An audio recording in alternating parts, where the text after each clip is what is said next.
बड़ी बड़ी चेष्टाएं मत करो। 84 कोस के ब्रजमंडल के अंदर ठाकुर जी छोटे से हैं, तो जैसे छोटे बालक के प्रति भाव रहता है ना। आज कीर्तिदान गढ़वी जी आएंगे शाम को, वो एक 22 का एक पद गाते हैं, मुझे बहुत अच्छा लगता है। कानूड़ो सुजाने मारी प्रीत, कानूड़ो सुजाने मारी प्रीत। कानूड़ो मतलब लाला, वो मेरा प्रेम क्या समझेगा, मीराबाई कह रही है। क्यों? छोटे से है ना। छोटे बालक को क्या पता कि कोई उसको कितना स्नेह दे रहा है, कोई उसको कितना प्रेम दे रहा है। अब मां की गोद से उसके बालक को हम अपनी गोद में लेते हैं तो चीखता है, चिल्ला, भले ही आप उसको कहो कि मैं तेरे को मां से ज्यादा प्यार दूंगा, मैं तेरे को देख ये अच्छा वाला खिलौना दूंगा, मैं देख गाड़ी की चाबी दूंगा, वो सब चीज ले भी लेगा, लेकिन फिर भी रोएगा कि जाना मां के पास से ही। क्यों? क्योंकि बालक है। हम लोग बड़े हो जाते हैं तो हमको लोभ समझ में आने लगता है, सामने वाला हमको लोभ देता, हम तुरंत उसके पास चले जाते हैं। पर छोटा बालक लोभ नहीं जानता। बड़ा व्यक्ति अपने हाथ में 10 लाख रुपए लेकर के छोटे बालक को कहे, देख तेरे को दूंगा, आजा मेरे पास, नहीं आएगा। उसको जिसके पास जाना है वो उसी के पास जाएगा। ऐसे ही ब्रजमंडल के लाला और लाली हैं। आप उनको लोभ के बल पे अपने पास नहीं बुला सकते, आप उनको किसी भी प्रकार का आकर्षण देकर के अपने पास नहीं रख सकते। वो जिससे रीझ जाएंगे वो उसके पास आएंगे। बस रसिक जनों के, ब्राह्मण जनों के, ब्रजवासियों के भाव से ऐसे बन जाओ कि वो आपसे रीझ जाएं, ताकि आपके पास आ जाएं। बाकी तो भैया यहां कितने बड़े बड़े संत व्रज में आकर के भजन कर करके चले गए, लेकिन ठाकुर जी प्राप्त नहीं हुए। लेकिन रसखान जैसे जो ना हिंदू हैं, ना ब्राह्मण हैं, ना ब्रजवासी हैं, लेकिन ठाकुर जी को प्रिय लग गया तो फिर दिल्ली से बुलवा लिया उसको और बुला करके अपना बना लिया ठाकुर जी। तो ये लाला है भैया, और ये लाला कभी भी कोई पे भी रीझ सके। या हमारे लाडली जी को, लाल जी को, इनसे कोई बड़ी चेष्टाएं मत करो, ये तो छोटे से। तो आज मन में भाव आ रहा था कि ठाकुर जी कह रहे हैं कि तेने मेरो जन्मोत्सव तो कियो ना या बार। मैंने कि लाल जी इतनो बड़ो ब्याह कर दियो आपको। कल पूरे बरसाना में महाराज जो उत्सव हुआ है, हम अपने मुंह से नहीं बोल रहे हैं बात, मेरे को तो दिखाई नहीं ज्यादातर, मैं तो पीछे ही था। जब हम लोगों की बारात शुरू हुई है, बता रहे हैं आधा घंटे बाद तो आगे वाले तो पहुंच गए थे गौशाला। लो तो अब इतनी बड़ी बारात, ऊपर श्री जी के भवन तक आवाज जा रही थी बारात की, और सब लोगों के नृत्य। मैंने अपनी आंखों से देखा, जब बैंड भी नहीं बज रहा, ढोल भी नहीं बज रहा, कोई साधन नहीं बज रहे, तो लोग तब भी नाच रहे थे, तब भी नाच रहे हैं, धूल में नाच रहे हैं, मिट्टी में नाच, कितने तो नाली में गिर गए। और भैया सुनो, कल जो लोग विनोद बाबा के आश्रम के आसपास थे, उन्होंने कल का मंजर देखा होगा जब लाल जी आए। ताली बजाई वाली बात ना है, मेरा हृदय निकल के बाहर आ गए हो एक बार को। तो मैंने कि आज है गई बारात। हम लाल जी को लिए, अच्छा लाल जी हमेशा तो झांपी जी में आते हैं, लेकिन कल सिंहासन पर दुल्हा हैं, सबके सामने धूल मिट्टी खाते हुए चलेंगे। और जब ठाकुर जी ऐसी योजनाओं में जाते हैं ना, जब खुले में ही ठाकुर जी को जाना है, तो उसके लिए पहले से ही हाथ पांव जोड़ के चलते हैं। लाल जी लुढ़क मत जाइयो, कूद मत पड़ियो, कोई तेरीज के वापर कूद मत जाइयो। तो बड़े हाथ पांव जोड़ करके और पहले ही क्षमा मांग लेते हैं। रास्ता में कोई आपको तीखी नजरन ते देखेगो तो हृदय पे मत ले लियो बात, कोई आप पे धूल उड़ावेगो, कोई आप पे कल एक मैया ने सिक्का फेंक के मारो, वो तो मैंने लाल जी के आगे धूप के कारण हाथ कर रखो तो यहीं पड़ो। मैंने कि अगर मेरा हाथ नहीं होता तो कल बेचारो दूल्हे की एक आंख तो ऐसे ऐसे कल बारात। तो जब प्रिया कुंज हमारे पूज्य विनोद बाबा महाराज के आश्रम पर जब पहुंचा मैं लाल जी को लेके, तो मुझे लगा कि हमारे सब व्यवस्था कर्मियों ने वहां पर घेरा बना रखा होगा, रस्सी लेकर के खड़े होंगे कि भाई बीच से लाल जी सीधे रथ में पहुंच जाए। अब हमारे साथ एक ब्रजवासी भैया, वो बोले यहाँ से ऊपर चढ़ना महाराज जी, यहीं से जानो। मैं ठीक है। अब हम जहां से आने वाले निश्चित थे, वहां पूरी व्यवस्था कर रखी थी, लेकिन हम पहुंच गए कहीं और से। अब जैसे ही मैं लाल जी को लेके ऊपर पहुंचा, तो जैसे मानो शहद फैल जाए और चींटियों का आक्रमण हो उसके ऊपर, और या फिर ज़ॉम्बीज होते हैं ना, अब पिक्चरों में देखें, मतलब जैसे खा ही जाएंगे क्या। कईयों को तो विश्वास ही नहीं हुआ कि महाराज जी यहां से निकल के कैसे आ गए, और वो भी लाल जी साथ में। टूट पड़ो आक्रमण। मैंने कि भैया दो उनकी सेना में और लाल जी अकेले हैं बस। लेकिन आसपास के लोग बेचारे, हमारे मधुसूदन अग्रवाल जी बंबई के कहाँ हैं, मुझे बैठे बेचारे नेक्स्ट से तो हैं। अब ये कितना घेरा बना मैंने कि आप मुझे कहां तक बचाओगे और पास में जो लोग थे सब। लेकिन जो स्थिति थी भैया, प्रिया कुंज पे जब लाल जी रथ में बैठ रहे थे तब, वो तो मैं भूल नहीं सकता जीवन भर। लोग बाग बोले महाराज जी या तो जगन्नाथ जी की रथ यात्रा होती है या आपके गिरधर लाल जी की बारात निकली है कल ऐसा मंजर था महाराज पूरे बरसाने में। और एक बात बोल दूं, इस युग की बरसाने की पहली बारात है ये। अनेक बारातें आए हैं, लोग चुपचाप करके चले गए, पर इतने महाराज आनंद के साथ में हल्ला काटते भये तो हमारे गिरधर लाल जी बरसानो आए हैं, श्री जी के नगर में पधारे हैं तो इतनी बड़ी ब्याहुला को उत्सव भयो, बारात भई। वाके बाद भी लाला यूं ही कह रहो कि मेरो जन्मोत्सव नहीं मनायो, क्योंकि छोटे लाला है ना। तो आज सुबह हमने लगभग 10 साढ़े 10 बजे ठाकुर जी की श्रृंगार आरती में ही थोड़ा जन्मोत्सव का क्रम रखा। जितने वैष्णव पहुंच गए थे सब अच्छा। लेकिन तभी मन में भाव आयो, हमारे कुछ प्रेमीजन बोले महाराज जी सब जगह आप बात लाल जी की कर रहे हो, प्रिया जी की क्यों नहीं कर रहे हो। आप लाल जी के ब्याहुला को पद गा रहे हो, गोपाला की शादी है, झूम झूम के नाचो रे, ठाकुर जी का जन्मोत्सव मना रहे हो। लेकिन ये भी तो याद रखिए कि किसकी जगह पे बैठे हो आप। ये प्रिया जी की भूमि है, ये लाडली जी की भूमि है। उनको दिक्कत नहीं होगी कभी, लेकिन ललता विशाखा सबरी टेढ़ी टेढ़ी नजरन ते मुझे देख रही हैं। हमारी श्री जी के नगर में आए कि एक बधाई भी श्री जी की नहीं गाई। तो फिर मन में आयो कि ब्याहुला है गयो, जन्मोत्सव भी है गयो, अब श्री जी की बधाई से आज कथा को प्रारंभ करें।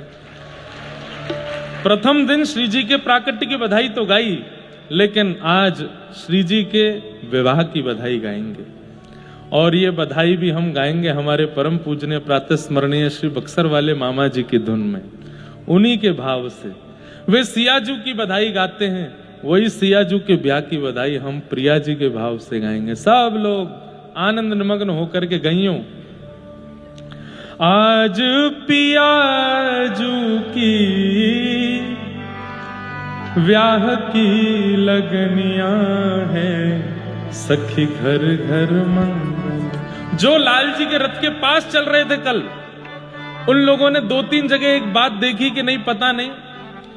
ब्रजवासी माताएं हमारी बरसाने की छत पे खड़ी हैं, खिड़कियों पे खड़ी हैं, वहीं ते गारी दे रही हैं लाल जी को। क्या कह रही?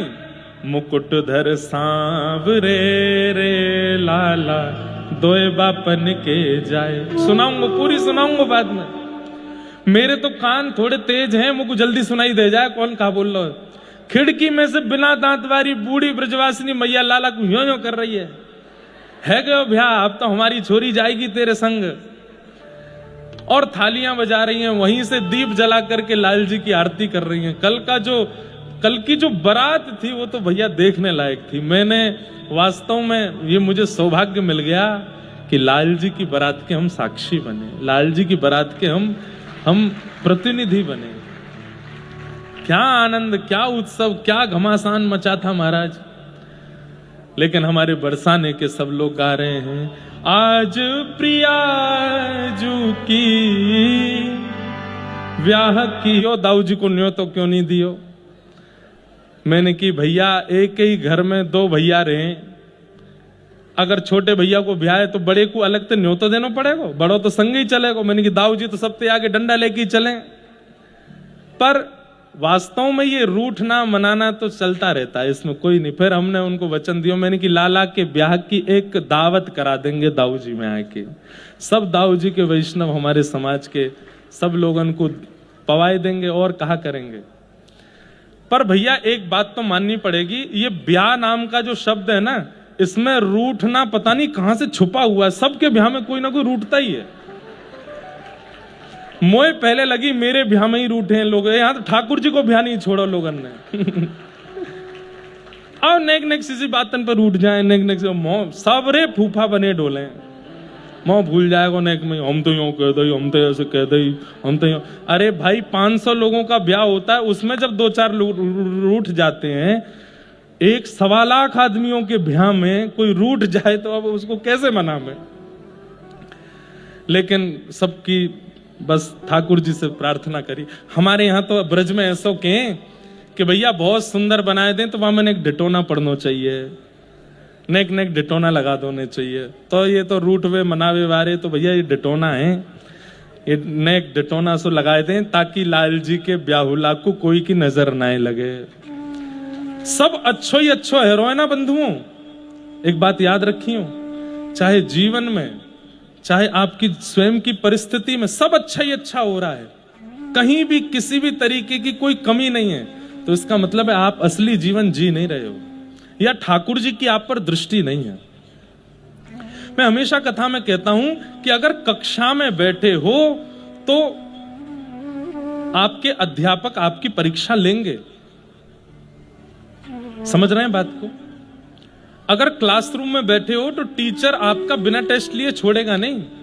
कभी भी किसी को भी उठा के पूछो, हाँ भाई खड़े हो जाओ, तुम क्या पढ़ते हो बताओ हमको। लेकिन जो बालक स्कूल जाता है लेकिन क्लास बंक करता है, उसकी कभी परीक्षा नहीं होती। ये संसार स्कूल है, संसार विद्यालय है। मैं और हम सब यहां पर विद्यार्थी के रूप में आए हैं।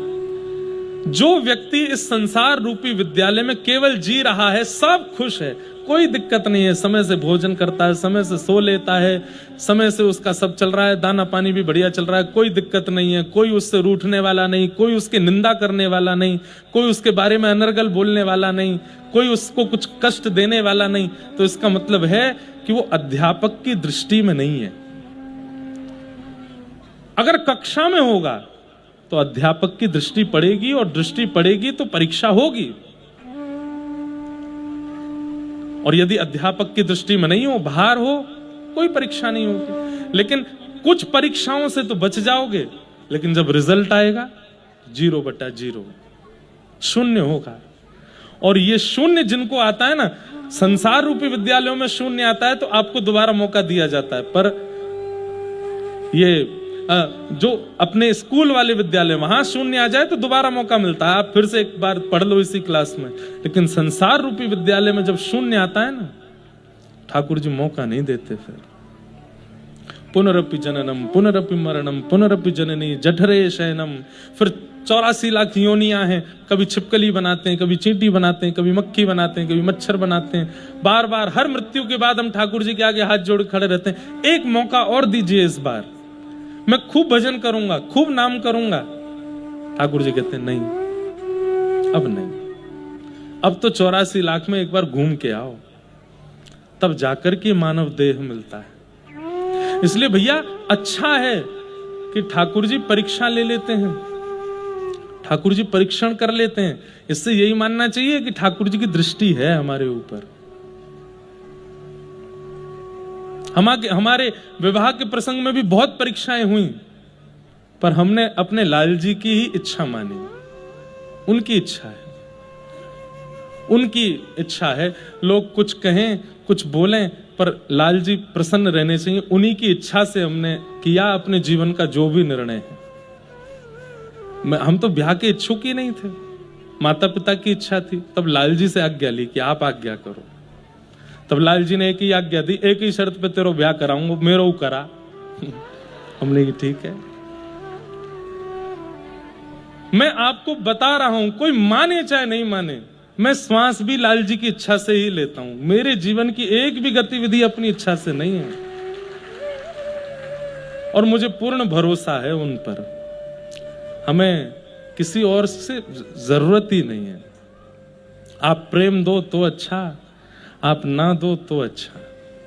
हमारे लाल जी हमारे पास रहने चाहिए, बस उनके सुख के लिए। हमने वो उत्सव भी किया है लाल जी का, जहां पर मुश्किल से 500 लोग होते थे, और आज हम उस उत्सव की भी दृष्टि गोचर हो रहे हैं जहां 1.5 लाख के लोग बारात में चल रहे हैं। बस लाल जी से एक ही प्रार्थना करी कि इसका अहम मत आने देना। इतना लोग स्नेह दे रहे हैं, इतना लोग प्रेम दे रहे हैं, इतना लोग, क्योंकि ये ठाकुर जी की ये भी परीक्षा है। इतना ऊपर चढ़ा के फिर ऐसे गिरते नीचे, अब देखूं कैसे संभलेगो। इसलिए ऊपर उठने का अभिमान ही मत लाओ अपने अंदर, तो गिरेंगे ही नहीं। वो अभिमान ले आओगे तो तुरंत गिरेंगे। इसलिए अपने जीवन की हर परिस्थिति को भैया ठाकुर जी को अर्पित करो। तो रूठना मनाना तो लगा रहता है, सब लोग अपने जीवन में कुछ ना कुछ। और एक बात और कह दूं, सुनो ध्यान से सुनो। आपने कुछ अच्छा किया और उस अच्छे पे कोई रूठा नहीं या उसने किसी ने विरोध नहीं किया, तो आपने अच्छा खाक किया।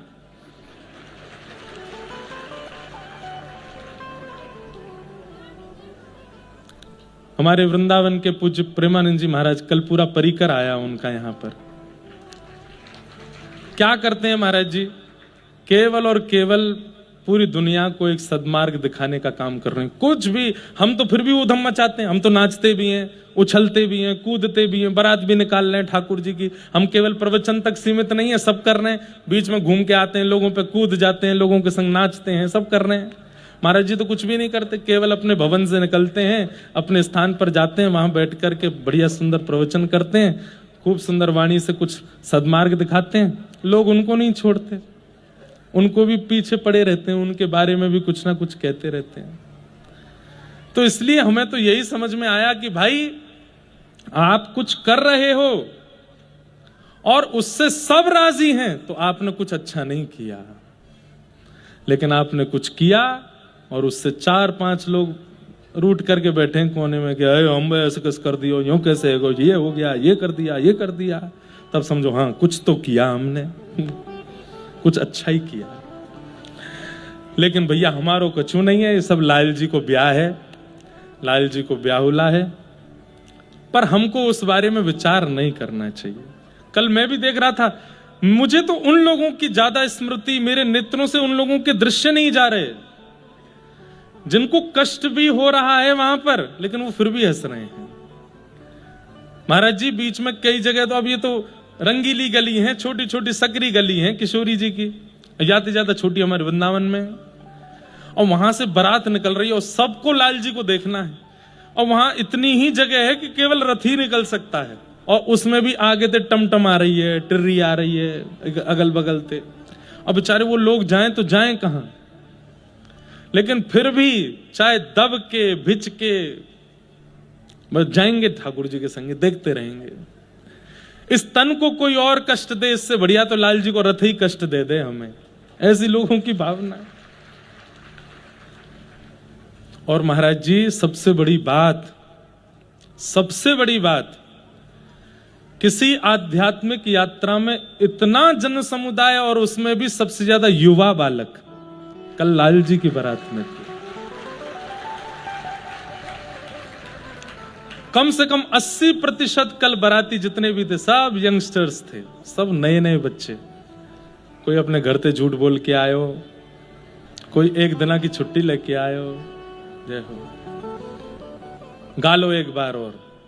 हमारे लाल जी के बाबा जी आए हैं, दादाजी आए हैं। आज पियाजू के ब्याह की लगनिया है, सखी घर घर मंगल। आज पियाजू के ब्याह की लगनिया है, सखी घर घर मंगल। इन्हीं की तपस्या है भैया। तपस्या तो पूज्य गुरुदेव ने